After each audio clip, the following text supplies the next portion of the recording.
Hey guys, welcome back into the Bro 4 Squad podcast. This is our very first episode 18. Wow, Peyton Manning's number. We finally made it. I am your host, Jeff Hornacek. We have a very special episode today. Let's go around and meet the bros joining me. First off, as always, we go into the lab with the mad scientist, Brian Banner. Brian Banner, what's happening tonight?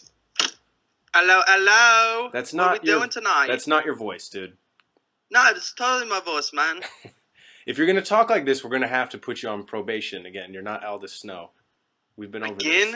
Every time I go out in public, you do this. I just got off probation. All right, let's get back to a more professional side of the podcast, and that is our very special guest tonight, Mr. Preston Moore, who runs Geek Motivation. Guys, if you like superhero movies, superhero shows, which you do because you're listening to this show, you've got to check out Geek Motivation at Twitter, at Geek Motivation, and their website, geekmotivation.live. They keep you up with all the news, best reviews. This is honestly the site to go for superhero movie news. Preston, welcome to the show, man. Thanks for coming on. What's up? I'm excited to be on. It's a blast, man. I'm glad to be here. We're going to round out our triangle of bros here today. Guys, if you've never listened to us before, we're just bros who talk superheroes, movies, and superhero movies. So as you're listening to this, obviously, as you know, this past weekend, Guardians of the Galaxy Vol2 just came out in theaters. It blew all of our minds. So that is going to be our chest day topic for today, which, of course, is the most important thing to any bro. So we get our news, as always, from Geek Motivation, and the latest article actually is not quite related to Guardians of the Galaxy Volume 2 exactly, but as is always the case with the Marvel Cinematic Universe movie, once you see one, you're already wondering what's next. So our news today is Iron Man and Drax confirmed to share scenes in Avengers Infinity War, which actually comes out now less than a year from today, which is insane. So here's the article from geekmotivation.live, which we want to share with you real quick. After Guardians of the Galaxy Volume 2 set the global box office on fire with an international haul of $425 million in its first weekend, which is just under what we pay Banner for the podcast each year, fans are already excited for what's next, and Dave Bautista, who of course played Drax, is already teasing us. The former WWE star let slip while a guest on Chris Jericho's podcast last week that fan-favorite Drax will share a scene with none other than the godfather of the MCU in Tony Stark. So it's never too early to get excited for Avengers Infinity War. And Preston, you guys had this story just as it came out. I don't know about you, but even though this movie is a year away, I'm kind of being an irresponsible fan and not really focusing on Spider-Man or Wonder Woman or Justice League as much as I should because I'm that jacked up for it. When you first read this, what were your thoughts? And then just in general, after seeing Guardians of the Galaxy Volume 2, what are you pumped for about Infinity War next summer? Oh, man, I'm so excited for Infinity War, just total. I'm really excited to actually see Thanos because they've teased him for about 1,000,000 years, it feels like. You know, and I feel like the only reason they had him in the first Guardians of the Galaxy was just to have him there instead of just put him as a hologram. You just want to see him physically. So I'm really excited to see Thanos, and I'm really excited for the dynamic between Drax and Iron Man. I mean, it could have been like assumed that they were going to share scenes with the Guardians and the Avengers, you know, meeting obviously, but just the thought of those two sharing scenes and like dialogue between the two of them just sounds hilarious with Stark's personality and Drax's personality. Completely oblivious to everything around him. Yeah, that's going to be really interesting, and I'm really excited for it. Yeah, as far as Guardians of the Galaxy Volume 2, I thought it was fantastic. I really don't have a lot of problems with it, if any at all. I really loved it. And I just think it expanded on what they had in Volume 1 as far as the characters go. They really did a lot there. And I really, really love the movie. Yeah, I'm with you. I mean, it's a tough act to follow after the first Guardians of the Galaxy, but somehow James Gunn did it again. And I could not agree more. I think the coolest part of Infinity War is these characters who we were hoping would eventually get together. We now get to see on screen. So, Banner, I know you and I did a review on Guardians of the Galaxy Volume 2 end of last week, right after it came out. What are your thoughts about this? The Infinity War possibilities, I think, are almost more exciting. I mean, I'm just going to build this movie up way more than it can ever meet expectations, I feel like. But now that we're actually starting to get some tangible news, what are your thoughts on this? Look, you can call me a lumberjack because I'm just going to chop you down right here. Oh, God. First off, everybody should go check out our Guardians of the Galaxy Volume 2 review. It's up on on YouTube. Check it out. That's our full thoughts on that movie. Yes, this news is very, very cool. I cannot wait to see Batista's portrayal of Drax up with RDJ's Iron Man. I think that it's going to be just the epitome of what MCU humor and banter is going to be. But this is the beginning of the end. In 3 years, the MCU is not going to be what it is today. And that's because this movie is coming. We're getting all these characters. They're all meeting up. Oh, this is going to be awesome. But then what? It's over. Just enjoy it, man. It's over. I mean, I hate to be that guy, but it's going to be a tough pill to swallow. And all of these movies, I mean, Iron Man's already kind of a classic, but let's think about this. Like Civil War, that movie's not that old. As soon as Infinity War Part 2 is done, that's it. All these movies are classics now.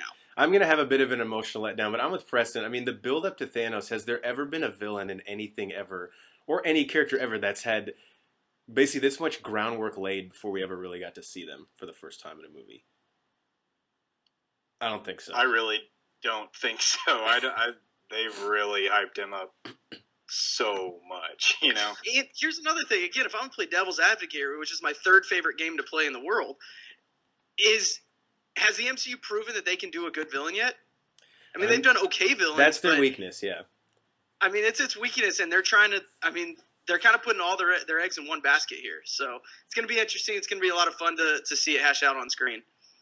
I think I speak for a lot of people. If they get Thanos right, and Preston, I'd love to get your take on this. I can forgive the missteps with like Malekith and Whiplash and all those others. If they get Thanos right, I'll be happy as a fan. Yeah, I think I agree with you on that. If they can get Thanos right, I think that makes all their other mistakes as far as villains forgivable. But I do think that, without spoiling anything, Guardians of the Galaxy Vol. 2 had a great villain in it. And just the whole antagonist of that film was fantastic. And I'm really excited for Spider-Man and Thor, because both of those movies seem to be laying groundwork for really good villains already so far, with the Vulture and Hela. So I'm really excited for that. Yeah, and you can't do any better in terms of actors than Michael Keaton and Cate Blanchett. So we at least have that to look forward to. And as greedy Marvel fans, unless you cast Brian Banner as your villain. Okay. On that note, that would be an absolute train wreck. No, just ask me a question. I'll answer it. No, I'm good. All right, guys. Speaking of questions, we're actually going to segue perfectly into our fan question segment, which we like to call "Do You Even Lift, Bro?" And if you're addressing that to me, the answer is a simple no. But we have some fan questions today. The first one actually ties kind of right into everything we just spoke about: Thor Ragnarok and Guardians of the Galaxy Volume 2. It comes from Dubs West at Dubs West. Love it. Love how you figured out your Twitter handle there. And he or she says, do you think we will see the Milano zip past Korg and Thor Ragnarok as a connective Easter egg? Now, we won't spoil anything on this podcast here, but Preston, I think the thing I always love about the MCU is when you go see a movie like a second or third time, there's all these like little Easter eggs, and even more so than that, like the real kind of the sweaty stuff that you get in the movie. Do you think we could see something like that, or what's maybe like an Easter egg you would love to see in Ragnarok, either pertaining to this or maybe another Marvel movie that's on the horizon? I think it's possible that we could see that. I think it would be really interesting if they tied in Guardians of the Galaxy into Thor Ragnarok a little bit, because of the whole new tone that they have set with Ragnarok. It seems like it's going to be very influenced by Guardians of the Galaxy, if you will. It seems like they literally are just taking it and changing Thor completely, which is okay, because it needed to be changed a little bit. But I think a good Easter egg within Thor would be anything that ties into Guardians of the Galaxy, because that's that whole cosmic side of the MCU that's already been explored with Guardians of the Galaxy. And having, Thor being in space as he does, that would be interesting to see. I would actually love to see, I don't know if this, I mean, again, these are all like fan pipe dreams, but I would love to see maybe like the Collector or someone show up also. We know Jeff Goldblum plays the Grandmaster, who I'm pretty sure is a Tavon himself, so I'd love to see something like that come up. Banner, what are your thoughts on this? I know in terms of like the Thor Ragnarok trailer, you and I both loved it, and like Preston said, it kind of does look like it's taking a page right out of the Guardians book, especially from the trailer. It felt more like a Guardians-type cosmic movie that's not taking itself too seriously. So what do you think about the possibility of this happening? Well, yeah. First off, I love the trailer and the new direction that they are taking the Thor franchise, if that's what we want to call it. Could not be better, and it couldn't have been better timed. And then again, this coming off of the hype or the success of Guardians 2 Kid, the hype that Homecoming is doing, it's really in a win-win situation if you think about it, because it's coming off the hype from Guardians. If Homecoming's a letdown, okay, this is going to just, we're all going to forget about Homecoming. If Homecoming's a success, well, it's not that big of a deal because the Thor franchise hasn't been that great. As far as the Easter egg question, to answer Dubs' question here, I don't think we're going to see this as an Easter egg because the MCU's Easter eggs are a little bit more subtle than this. And as cool as that would be, I think that would be kind of too in your face and too kind of, hey, look, we're going to do this, and it makes a whole lot of sense. Again, without spoiling anything from Guardians 2, but maybe I just did. I don't know. Trust me, we'll hear about it if you did. Yeah. Please let me know. I know my boy Scott will let me know. I think that it's just too subtle. As far as one that, or it's not subtle enough. I think one that I wouldn't mind seeing. Well, we're gonna see it. I mean, it's gonna tie into to Doctor Strange because we know that Cumberbatch is in it. We know that the after credit scene from Doctor Strange is a scene in Ragnarok. So they're gonna tie into the cosmic, more mystical realm, I guess, than the cosmic realm. But at the end of the day, they're all together, and no matter what they put, I'm so excited and jacked for. Absolutely. All right, next fan question comes from fan of the pod. It is Adele at Adele Nakvi. Thanks for the question, bro.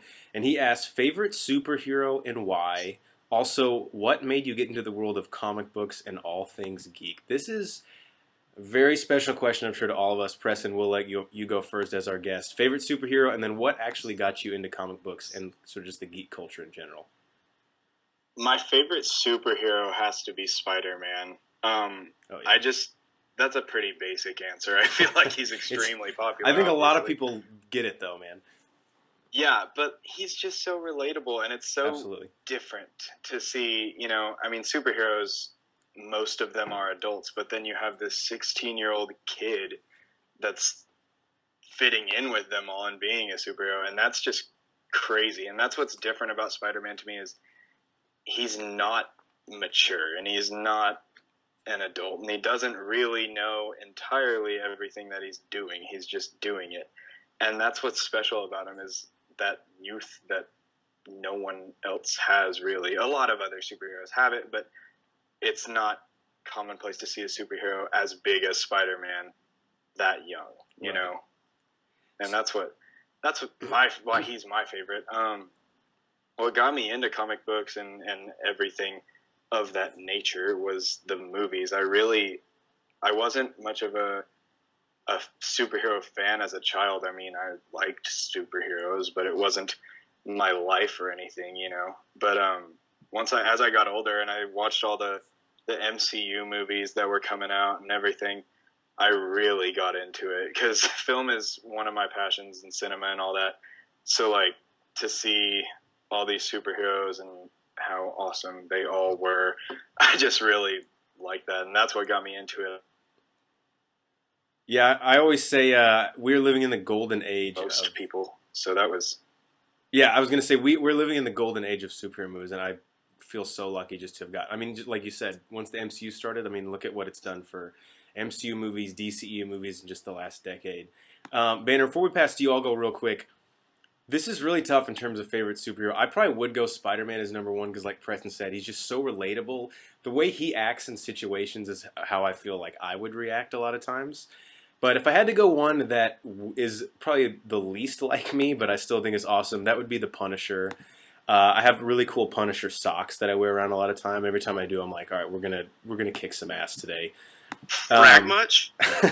And then what got me into comic books and geek culture, I just remember reading a lot of comic books as a kid, and specifically Batman comic books, and that Nightfall cover where Bane breaks Batman's back was the first time that I remember being like, whoa, I'm obsessed with this. I probably read that cover to cover like 15 times, wore it out so much it basically became like a napkin. So that's what got me into comic books. Banner, how about you? So my favorite superhero is Wolverine. He's been my favorite from the beginning. He's just this tough, nasty dude, but at the end of the day, he still cares and he still has this heart, which is crazy that you can be the baddest, toughest, meanest dude on the planet, but yet be this sensitive, nice guy. And then Beast always held a special place in my heart, just because he's tough and strong and athletic, but yet he's really scientific and smart, and that's pretty much me to a T. You know, really strong. You're really hairy, smart. just like Beast as well. Yeah. And what got me into comics was actually Uncle Banner, who was on a pod over the holidays. And when I was younger, I actually couldn't read very well. I didn't really know how to read. And my uncle helped me learn how to read by reading comic books with me. And I got that bonding time with my uncle. It was like a good family connection. But then he also gave me a life skill that everybody needs in reading, and made me enjoy reading just in general. And that was when I was, 5 or 6, and I just kind of never stopped reading comics. So that's how I got into comics. It was always kind of like a nice cheating. My parents would be like, go read. I'd be like, okay, but comic books, that's what I'm reading. Yeah. Look, my reading log in 3rd grade because of comic books, I was top of the class every time. You're always looking for a way to circumvent the system, Banner. All right, our last fan question comes from Akil Ali at AkilAli_18. They say, what is your favorite MCU film? Plus, if you could cast any celeb into a superhero role, who would it be? Always love fan casting on the show. Preston, especially after Volume 2, this question gets even harder. But what's your favorite MCU movie? And then if you had to fan cast somebody, just a pipe dream that you want to see come true, who would that be and in what role? You know, I thought my favorite MCU movie was Captain America Civil War after it came out, and since it came out, it has been my favorite. However, after seeing Volume 2, I am not as sure in that as I was. It's only been a few days since I've seen it, so I don't really think I should be able to pass judgment yet on it. Yeah. But it is very possible that in a couple of weeks I could be able to tell you that it is my favorite MCU film because I really liked it. Yeah. So that's where I stand on that. I'm not actually sure at this point. It's like choosing your favorite kid. It's like it doesn't feel right sometimes. I know. Yeah, but at the end of the day, you still have one. I guess. But if I got to cast a celebrity into a superhero role, I would really like to see Willem Dafoe as the Joker. Wow. That would be awesome. I mean, I just think he has the look for it. I just think if you put the makeup on and colored his hair and everything, like, he would look just like the comics. Even like the animated show Joker, he would look a lot like with his nose, I feel like. Yeah. And, I thought he was great as the Green Goblin in that original Spider-Man. And I've seen, I don't remember who made it. It might have been Boss Logic or it might have not been Boss Logic. I've seen some Photoshop art where they made him into the Joker, and I was like, why hasn't this happened yet? Like, this is something that what a lost opportunity, yeah. I think he would kill it in that role. Definitely. Banner. I'll go next year. Yeah, I'll go next year. This is really hard as far as what my favorite MCU movie is. It's got to be either Iron Man or Winter Soldier. I can literally watch Iron Man once a month, if not once a week. Same with Winter Soldier. They're just both fantastic movies from beginning to end. And again, without Iron Man, we wouldn't have all of these other ones. So there's just that factor that goes into it. As far as fan casting a actor or celebrity into a superhero movie, I don't care who he plays. I just want Matthew McConaughey in a superhero movie. And partly probably because Guardians 2 just came out. Well, I almost don't want you to say this, sorry, because I feel like this is spoilers. Yeah, you're right. I won't say who I think it should be. But maybe in a couple weeks we can revisit this and I'll say who it should be.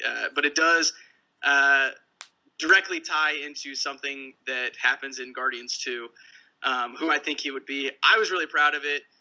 Preston, I'll tell you off air, but Matthew McConaughey, literally in any other role as a superhero, he could play a female, and I'd still be down because I love Matthew McConaughey that much. I don't, as like a method actor, which I think is, I don't want to know what his preparation would be to get into the role of a female before.